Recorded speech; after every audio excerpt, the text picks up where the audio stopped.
So as you are two former England internationals, we've asked you to have a look at England going into this World Cup, not pit Wales, just focus on England, the two of you. So what we asked you to do is a starting 11 for the opening game against Iran. We've asked you to pick a starting 11 for the knockout game as well. Let's start with Iran. Yeah. Why have you gone for yours, Jermaine? Well, I've gone for, obviously, Pickford in goal, my friend. Now, Walker, Stones, White, Shaw. No, Declan Rice, he had a headache. He came to me, he had a headache, so I'm going to rest him. Right. Not drop him. But I'm going 4-3-3, you know.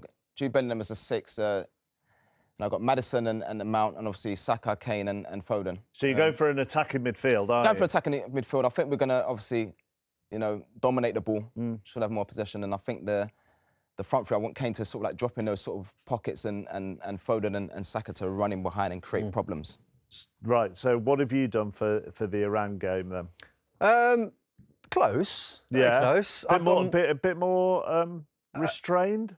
No, I wouldn't say restrained. I think there's still a lot of flair in there. I think, you know, we can't be taking his team for granted. We've not exactly been lighting it up lately. And also in group stages of any World Cup, but it can catch you out. So I think you need Declan Rice in there as a general, just to kind of keep things together. Got with Trippier because he's in great form. Have you followed any of Jermaine Defoe's rules of picking your mates?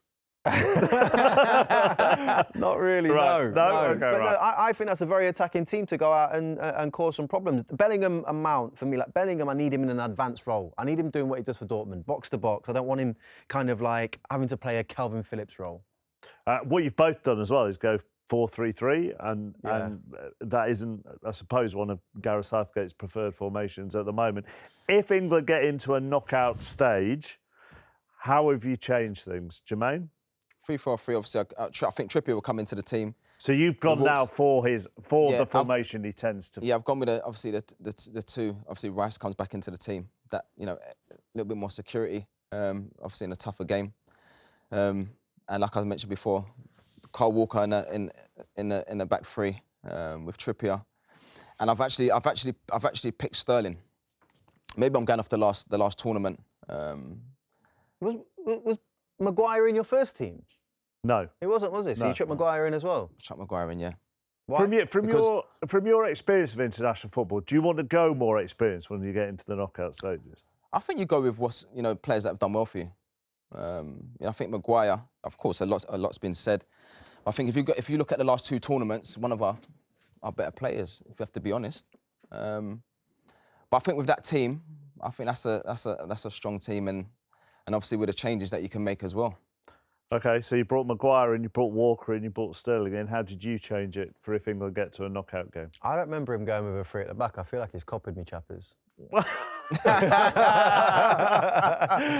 you think when you were writing your team in the office, he was overlooking your shows? I did my team yesterday. That looks secure for like a group stage or a last 16, knockout. Yeah, I've gone three at the back as well. I've gone with Eric Dyer to go in there. Purely and simply, he plays this role week in, week out. I think it's important you have players in there that know the role well. So why haven't you gone for Maguire? I'm with Jermaine on it. I do think Harry Maguire does really well for England, but I just think they are my best three, in my opinion, to play this particular system. I've stuck with Trippier and Shaw, Bellingham, Rice in the middle, and then my front three doesn't change. That's our best front three I think we've got going into the tournament. So you wouldn't bring Raheem Sterling in? Not right now, I wouldn't. Although he offers a lot on an England shirt. Going forward, scoring goals, and I can see why he will play, by the way. Gareth Southgate will start him 100%. But I personally would go with Foden.